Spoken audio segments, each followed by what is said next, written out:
manera no convencional, leen, le dan un sentido, hay una... Se apropian de la experiencia de la lectura, o sea, saben que lo gráfico tiene una idea. Ok, muy bien.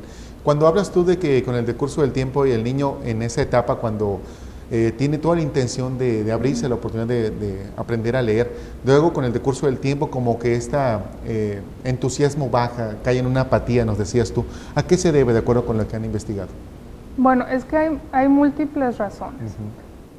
Sin embargo, a lo que he observado y a lo que he leído, pues se reporta mucho la ausencia de tiempo para esa práctica. Decimos, es que no tengo tiempo para leer. Y es que en realidad leemos, como te comentaba ahorita, leemos mucho.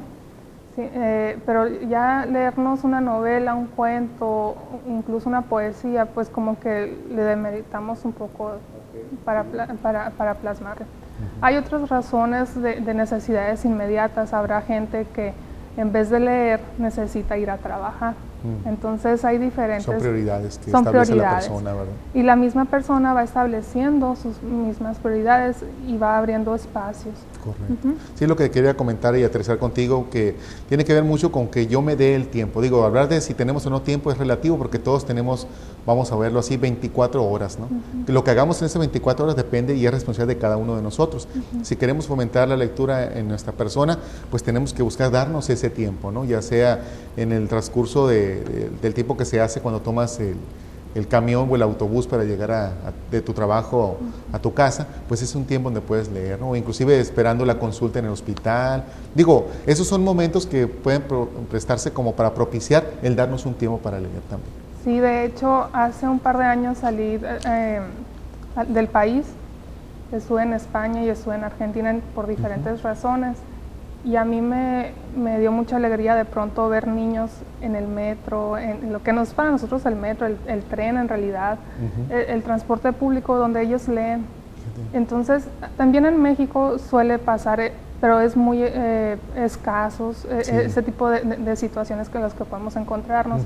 En la Ciudad de México también podemos verlo, pero falta ese interés por, digamos, por utilizar los tiempos muertos que tenemos. En realidad, pues, lo utilizamos para diferentes cuestiones. Por supuesto, de acuerdo con un artículo que tú tuviste la oportunidad de publicar, bueno, hacer público en el periódico Enlace, su más reciente edición, le recomendamos a las comunidades educativas, ya pueden buscar la edición más reciente del periódico Enlace. Ahí viene precisamente un artículo en el cual tú hablas de cómo contagiar el gusto por la lectura con amor, dices. Ahorita lo vamos a profundizar, pero me gustaría, en la parte inicial de tu texto, tú hablas de que podemos caer muchas veces en ese desánimo en el estudiante cuando el maestro establece ciertos criterios de qué es fomentar la lectura, es decir, se aprende a leer leyendo, y a veces el docente viene con una propuesta literaria que para él está muy bien, pero sin embargo cuando ya la hace oferta para el estudiante, muchas veces no resulta del todo en agrado para el estudiante. Eso también puede demeritar mucho el que el estudiante se abra la oportunidad de querer aprender a leer.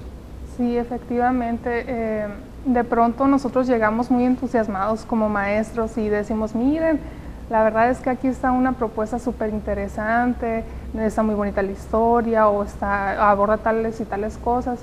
Sin embargo, al estudiante puede no gustarle, pero nosotros llegamos a un punto un poco egoísta si queremos que les guste. Así es. Y en realidad pues hay que respetar que en ocasiones no puede pasar eso. Es de pronto como por ejemplo, me dices, es que la papaya está muy rica. Me encanta la papaya y si le pongo limón, si le pongo eso, me va a encantar.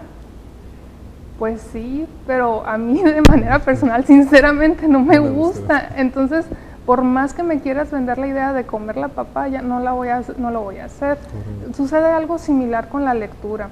Entonces hay que encontrar esos gustos. Hay un escritor español que dice que nosotros leemos con los sentidos.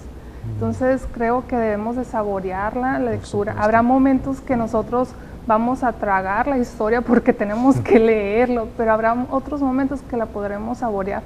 De pronto en una ocasión en una de las fiestas del Pitic estuvo aquí un escritor y en el momento de que abren la sesión de preguntas y respuestas le dice un asistente, yo lo quiero felicitar porque el libro que publicó recientemente está muy bueno y me lo leí en un día. Y todos nos quedamos, pues qué bien por él, ¿no? Que lo leyó en un día. Y él contesta, el autor le dice, pues no sé si tomarlo como halago o no, le dice, porque todo lo que implicó hacer ese libro yo esperaría que lo disfrutaran, que lo saborearan. Okay. Entonces, de pronto nos queremos ir a leer y devorarlo, pero habrá otros que lo puedes saborear paulatinamente, despacio. Correcto, muy bien.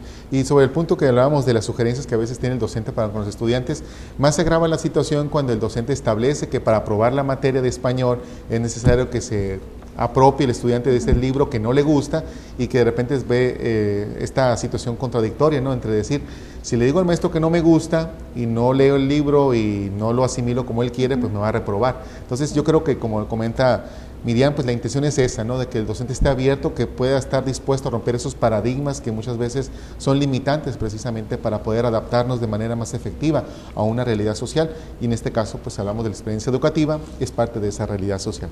Bien, nos indican que tenemos que ir a un pequeño corte, Miriam, si nos permites, y ahorita regresando seguimos platicando más acerca de este interesante tema de fomento a la lectura en educación básica con los estudiantes de escuelas primarias, secundarias y preescolar. Regresamos.